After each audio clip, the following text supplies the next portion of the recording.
Straight out of nowhere, Scooby Doo meets Courage the Cowardly Dog. A phrase that if said to me during peak adolescence, I would immediately run towards the nearest Blockbuster so fast, I'd single-handedly destroy the tri-state area. This is my would-be holy grail of crossovers. I'm not emotionally attached to a lot of media, but these are cartoons that growing up helped me cope, helped me escape, and helped me relax. That's why this review is gonna be tough, because right out of the gate, I don't know if I liked this movie. Straight Out of Nowhere was produced without the creator of Courage the Cowardly Dog, John R. DILSWORTH. Maxwell Adams, creator of The Grim Adventures of Billy and Mandy, was offered the role of director and declined when he found out that DILSWORTH was not involved. Instead, we have CECELIA ARANOVICH, formerly the director of Scooby Doo Return to Zombie Island, a movie that will slap you in the face and tell you that you're a bad boy, but not like the fun way. This movie was written by Mike Ryan, who has a myriad of different writing credits, including classics like Cow and Chicken, Johnny Bravo, I Am Weasel, and Mystery Incorporated. How then did this movie turn into an almost empty vessel with a concept so overflowing with potential? Our cast is the tried and true Frank Welker as Fred and Scooby, providing the voice for those roles since 1969 and 2002.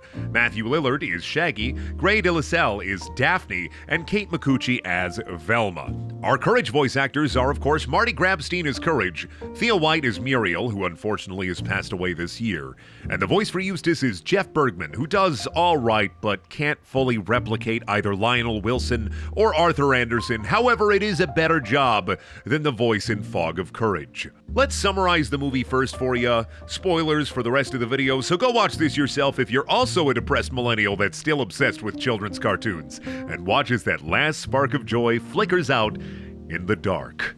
Maybe that's too harsh. So the movie starts with a clown heist that is foiled by the crazy kids, all voiced by people born before 1990, and the unmasking go directly to jail wrap-up is suddenly interrupted when Scooby-Doo starts going bonkers bananas. And when I heard that Courage music sting, I knew Scooby was headed for nowhere. Easy enough after that. Scooby meets Courage. Scooby and Courage fight a bunch of cicadas because that's relevant, I guess. The gang all has dinner at the mayor's. The mayor disappears. Cicada chase sequence after chase sequence. Silly bit after silly bit. A meteorite is behind all the weirdness in nowhere, and it all turns out to be a plot by Cats and LeQuack to steal money. So let's talk about what I liked, what I hated, and what I thought was meh.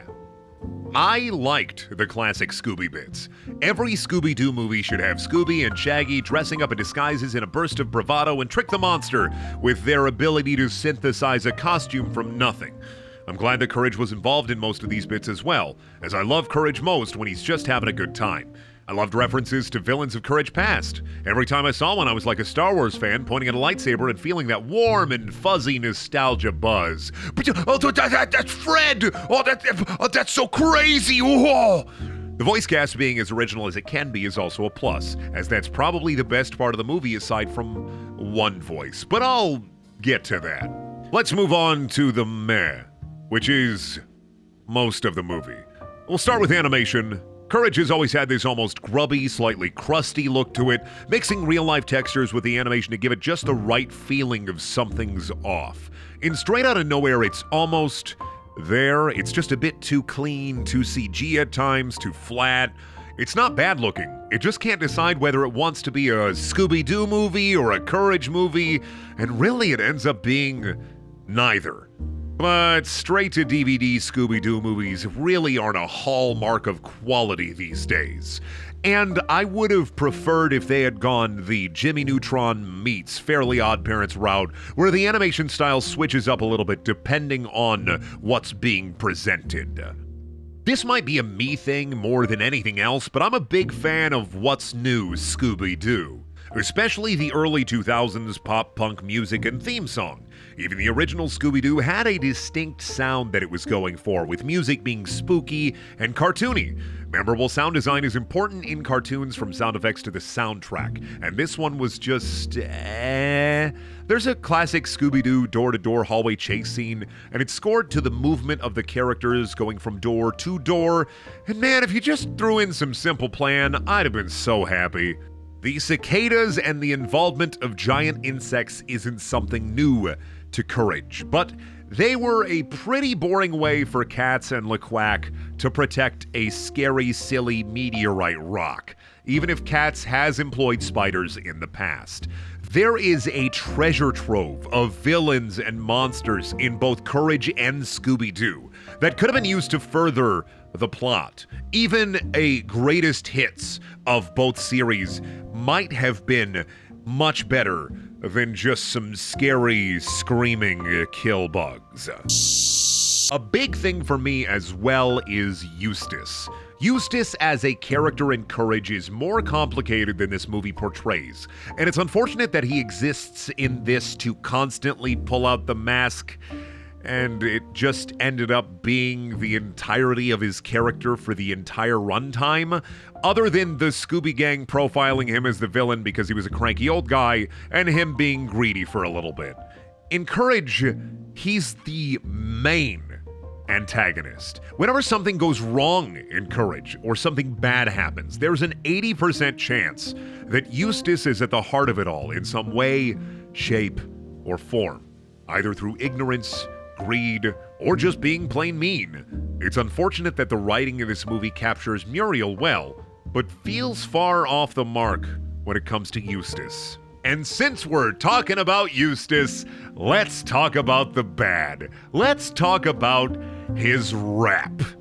I think my eyes rolled into the back of my head and I started frothing at the mouth. I believe that I was speaking a language that has been dead for thousands of years, and I have to say that I hate this Eustace rap in a major way. I know that the bad, kind of cringy, awful on purpose rap is supposed to be funny, but I would rather listen to 3 hours of nail-clipping ASMR with noise-canceling headphones than listen to this again.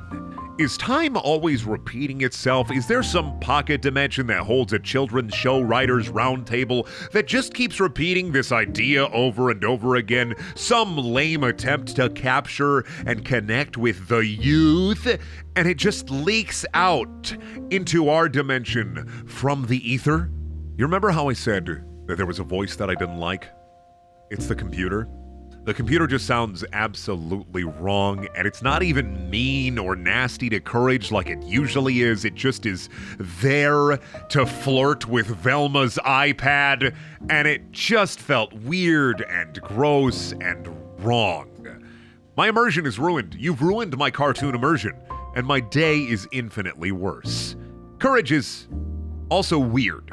A very weird supernatural show. You could have had any number of reasons to explain why Nowhere was now in the Scooby Doo universe. This is a series that has magic, time travel, and dimensional shenanigans, and you shoot for, well, Nowhere is just there.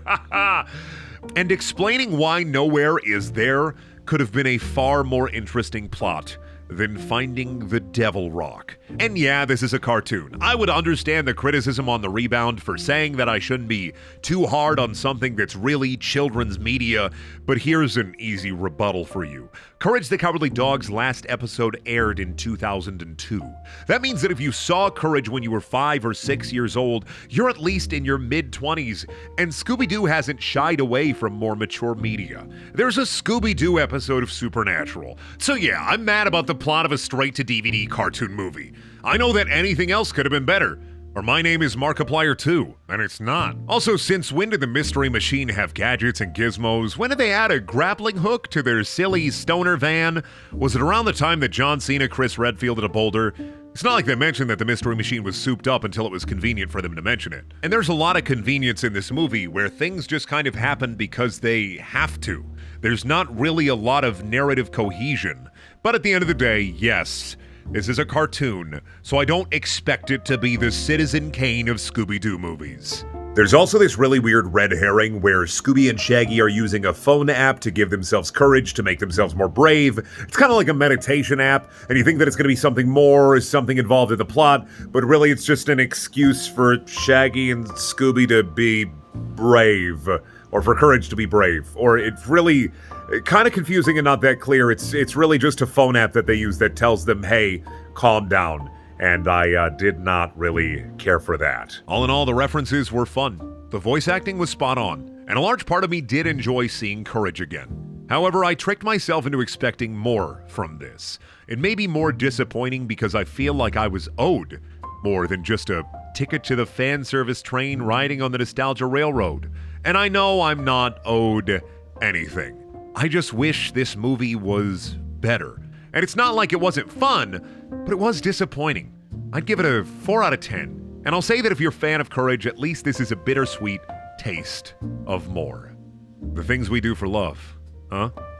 Thank you for watching. Please check out my other videos. There are also things, if you want to watch more weird, random, reviewy things, just check out the playlists, I guess. I have a Patreon, and I'm streaming often on twitch.tv/BrendDaniel if you want to see more Man Baby Cry About cartoon. It's just going to be Man Baby Cry About video game. So, have a great day. Bye-bye.